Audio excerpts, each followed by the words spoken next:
Hi everyone, it's Nick Gerleo, Medford City Council candidate, coming to you from my office with an important message for the voters before tomorrow's election. Medford is at a crossroads. For the past 2 years, we have seen a city council that has neglected and at times willfully ignored its duty to address the local issues that impact our day-to-day lives. Instead of spending its time addressing our roads, our schools, public safety, and cost of living concerns, our leaders have wasted countless hours on state, national, and even international issues that is not at all within the limited and very clearly defined scope of its responsibilities. Over the past 2 years, we've seen papers on war in the Middle East, a U.S. Supreme Court decision on the legality of the law in Tennessee, protesting in Los Angeles, and of course, very near and dear to me, as many of you know, the U.S. trade embargo against Cuba.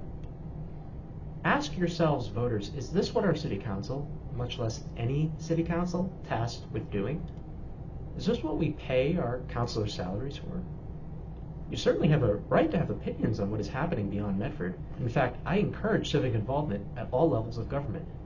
But there is a time and place for everything, and spending our council's very limited time on matters so far beyond the scope of their responsibilities is wasteful and a disservice to the residents of our city. Last November, a historic decision to override Proposition 2.5, a state law protecting residents from unaffordable tax hikes, was made. Despite widespread concerns about unaffordability in light of the cost of living crisis we are living under, many residents were scared into thinking raising taxes was our only option. Now, regardless of how you voted, we can be smarter moving forward. I have a plan to ensure that in the all but certain event we are presented with another request for a Proposition 2.5 tax hike, we do not say yes until we are properly informed and we conclusively rule out every viable alternative.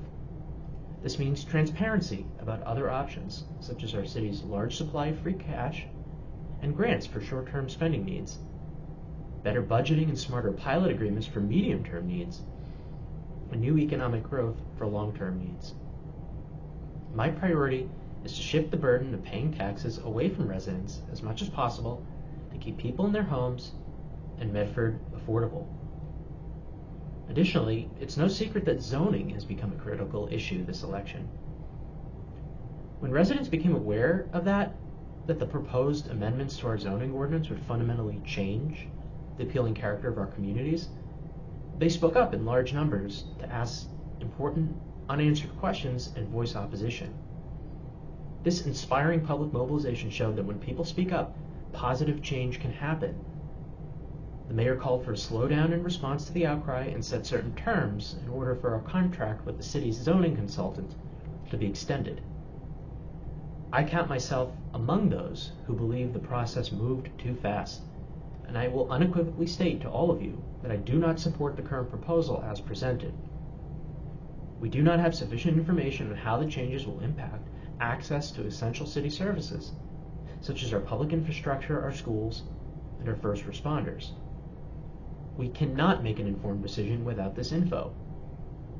More fundamentally, we need to listen to what residents want, and it's clear to me that only a small vocal minority of activist residents support the current vision for density at all costs.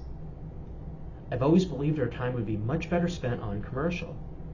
Let's talk about how we can incentivize reasonable and community-approved economic development in our city. Doing this will expand our commercial tax base and help us fund essential spending needs. Finally, I have to remind all of you of the very troubling problem of lack of transparency. It has sadly become a hallmark of Medford's current leadership. This lack of transparency has had a serious impact on accessibility to the council. These 2 past years, we have seen a reduction in public speaking time, last-minute agenda changes, very late-running meetings, and non-responses to thoughtful public comments.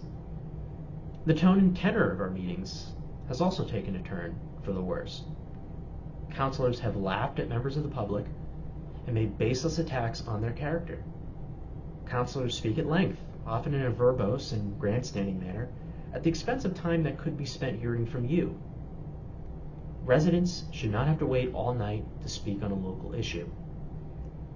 I propose a specific plan to address council accessibility. I've announced that my very first resolution when elected will be to increase public speaking time back to what it was before it was reduced. From there, we will work to comprehensively change the council's internal rules to ensure residents are speaking more and councilors are speaking less, and to keep us on task. It's time to elect a council that gets things done, that will have a meaningful impact on your life. I'm also committed to ensuring the city complies with its duty to respond in good faith to lawful public records requests. I will use my legal knowledge and expertise as an attorney to protect the city from lawsuits that cost you, the taxpayers, and all other residents who are indirectly affected, uncertainty and unnecessary expense. At the beginning of this video, I mentioned that we are at a crossroads in Medford. By that, I mean the voters have a choice on Tuesday and later in November. Do we continue with the same failed leadership in Medford that has divided our community and shut out voices, or do we vote for an independent unity candidate like myself who will work very hard to put this city on the right path? The choice is yours as a voter. I'm very, very grateful for this opportunity to run to be your next city councilor, and I humbly ask you for your vote on Tuesday.